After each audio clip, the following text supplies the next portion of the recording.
नमस्कार दोस्तों, स्वागत है आपका स्टडी फॉर सिविल सर्विसेज में। फ्री वीडियो के लिए चैनल को तुरंत सब्सक्राइब कर लीजिए और नोटिफिकेशन को जरूर ऑन कर लेना।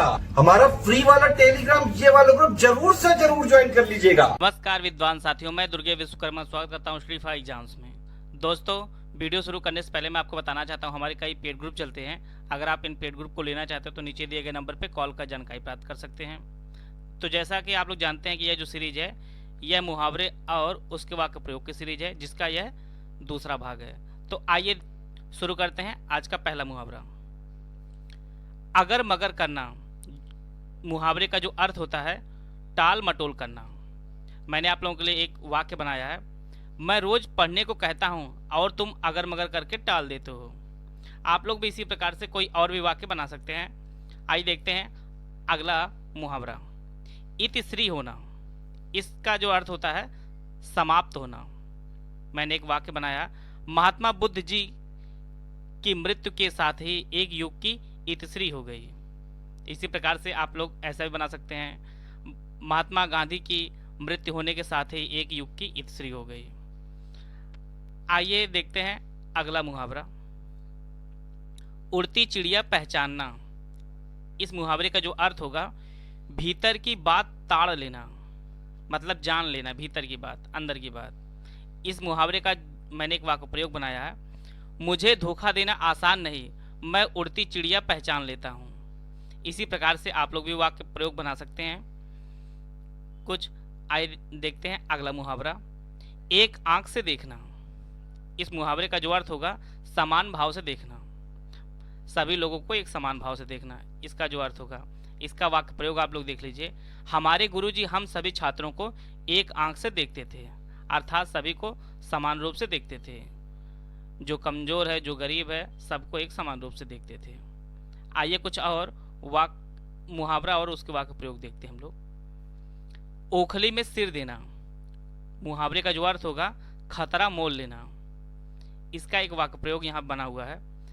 पाकिस्तान ने कश्मीर में अपरोक्ष रूप से आतंकवाद को बढ़ावा देकर ओखली में सिर दे दिया, अर्थात उसने खतरा मोल ले लिया। यह इसका भाव होगा।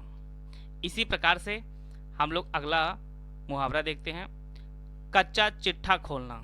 इस मुहावरे का जो अर्थ होगा पूरा भेद खोलना। इसका वाक्य प्रयोग देखिए आप लोग।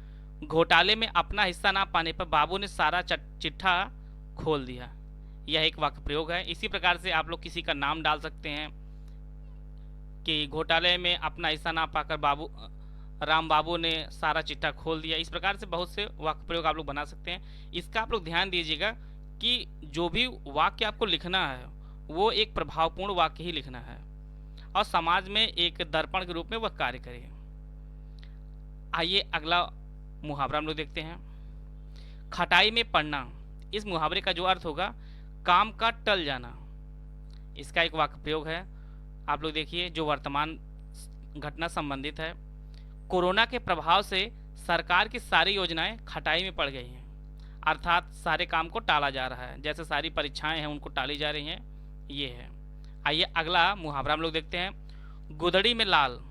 इस मुहावरे का जो अर्थ होगा गरीबी और गुण साथ साथ होना। इसका एक वाक्य प्रयोग देख लीजिए आप लोग। मुंशी प्रेमचंद जी सचमुच में गुदड़ी में लाल थे, अर्थात वो गरीब जरूर थे लेकिन वो बहुत ही गुण के धनी थे, यह था। आइए और कुछ मुहावरे और उनके वाक्य प्रयोग देखते हैं। छाती पर पत्थर रखना। मुहावरे का जो अर्थ होता है असहायता की दशा में चुपचाप दुख सह लेना। इसका मैंने वाक्य प्रयोग बनाया। पन्ना धाय ने उदय सिंह को बचाने के लिए अपनी छाती पर पत्थर रखा था। जिन्होंने इतिहास पढ़ा होगा उन्हें पता होगा कि उदय सिंह को जान बचाने के लिए पन्ना धाय ने अपनी छाती पर पत्थर रखकर अपने पुत्र का बलिदान दिया था। आइए अगला मुहावरा हम लोग देखते हैं। जी का जंजाल। इस मुहावरे का जो अर्थ होगा व्यर्थ का झंझट। इसका एक वाक्य प्रयोग देख लीजिए। मोहन रोज मेरे घर आकर पड़ा रहता है, वह तो मेरे जी का जंजाल हो गया है, अर्थात उसके पढ़ाई में डिस्टर्ब हो रहा होगा। ये सब चीजें। इसी प्रकार से आप लोग अनेक वाक्य भी बना सकते हैं, किसी और समस्या को बता सकते हैं। आइए अगला मुहावरा हम लोग देखते हैं।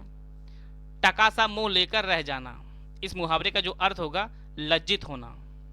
इसी प्रकार से इसका एक वाक्य प्रयोग हमने बनाया है।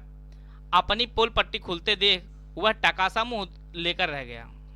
आप किसी का नाम भी रख सकते हैं। इसी प्रकार से और भी आप वाक्य प्रयोग बना सकते हैं अपने हिसाब से। अगला मुहावरा आप देख लीजिए, तेली का बैल होना। मुहावरे का जो अर्थ होगा, हर समय एक ही काम करते रहना। मैंने एक वाक्य प्रयोग बनाया, आप लोग इसे देखिए।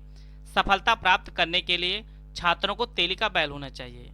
अगर यह आप पॉजिटिव वे में देख रहे हैं तो आपका सिर्फ एक ही कार्य होना चाहिए, सिर्फ पढ़ाई और कोई नहीं। और अगर आप इसे नकारात्मक रूप से देखना चाहते हैं कि किसी मजदूर को किसी एक ही कार्य को जबरन कराया जाए, तो वहाँ पे भी तेली का बैल होना होगा। यह जो मुहावरा है वहाँ पे प्रयोग होगा।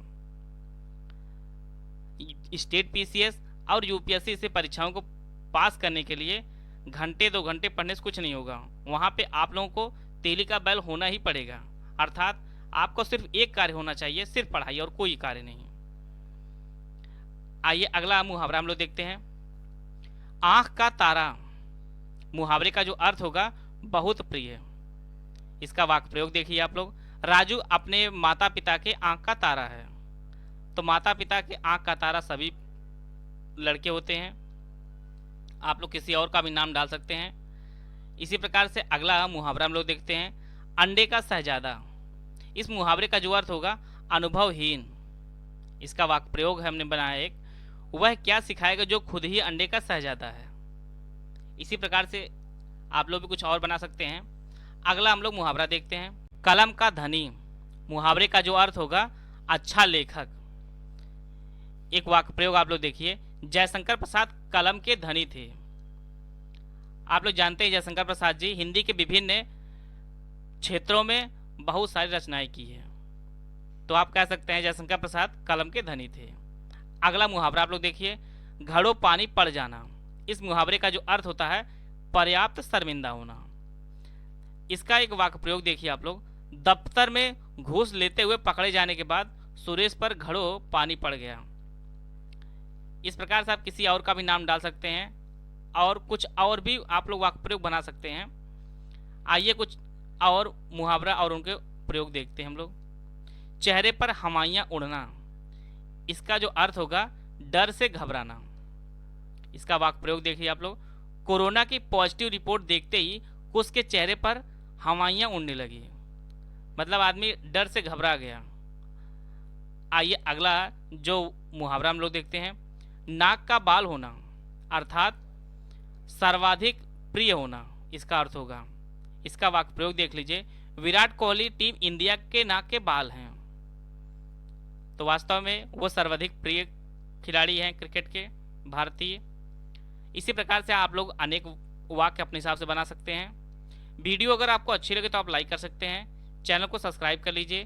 वीडियो को पूरा देखें। धन्यवाद। जय हिंद, जय भारत।